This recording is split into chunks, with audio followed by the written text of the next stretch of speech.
Assalamualaikum warahmatullahi wabarakatuh. Saya Dwi Utami Maharani dari kelas 11 IPA 4 ingin menjelaskan tentang Perang Tondano I. Perang yang terjadi pada tahun 1808 sampai 1809 yang melibatkan orang Minahasa di Sulawesi Utara dan pemerintah kolonial Belanda pada permulaan abad 19 adalah Perang Tondano. Perang Tondano terjadi selama 2 periode, yakni pada masa pemerintahan VOC dan perang yang meletus pada abad ke-19.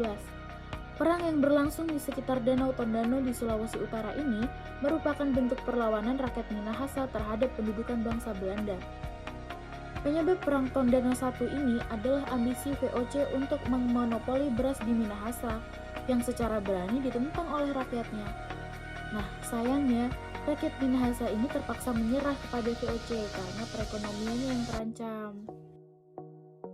Nah, latar belakang Perang Tondano I ini adalah sebelum VOC menyentuh Sulawesi Utara, rakyat Minahasa telah melakukan hubungan perdagangan dengan bangsa Spanyol yang juga menyebarkan agama Kristen di wilayah tersebut. Salah satu tokoh diketahui berjasa dalam penyebaran agama Kristen di Minahasa itu adalah Franciscus Xaverius. Akan tetapi, hubungan antara Minahasa dan Spanyol menjadi terganggu ketika abad ke-17, VOC berhasil menanamkan pengaruhnya di Ternate. Gubernur Simon Cos yang diberi kepercayaan dari Batavia untuk membebaskan Minahasa dari Spanyol mulai menempatkan kapalnya di Selat Lembah. Akibat ulah VOC ini, para pedagang Spanyol dan Makassar pun tersingkir dari tempat itu. Nah, setelah itu, VOC memaksa rakyat Minahasa agar menjual beras hanya kepadanya, tetapi ditolak. Penolakan ini memicu kemarahan VOC, yang kemudian memutuskan untuk memerangi rakyat Minahasa. Jalannya Perang Tondano I berlangsung antara 1661 hingga 1664. Untuk melepaskan rakyat Minahasa, VOC tidak menggunakan kekuatan militernya, tetapi dengan membendung Sungai Tumberan. Akibatnya ini adalah aliran sungai meluap hingga membanjiri permukiman penduduk. Akan tetapi, rakyat Minahasa tidak tunduk begitu saja dan mengatasinya dengan mendirikan rumah apung di sekitar Danau Tondano.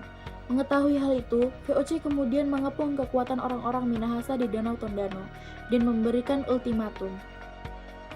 Nah, isi ultimatum Gubernur Simon Cos kepada rakyat Minahasa ini ada dibagi menjadi dua, yaitu yang pertama adalah masyarakat Tondano harus menyerahkan tokoh pemberontak kepada VOC, dan yang kedua ini adalah masyarakat Tondano harus membayar ganti rugi dengan menyerahkan 50-60 budak karena rusaknya tanaman padi akibat luapan Sungai Tumberan.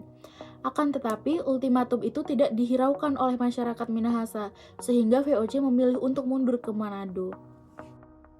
Akhir Perang Tondano I ini adalah pilihan VOC untuk mundur ke Manado ternyata membuat keadaan masyarakat Minahasa semakin sulit. Pasalnya, hasil pertanian penduduk menjadi menumpuk karena pembeli dari bangsa Spanyol telah diusir VOC dari Nusantara.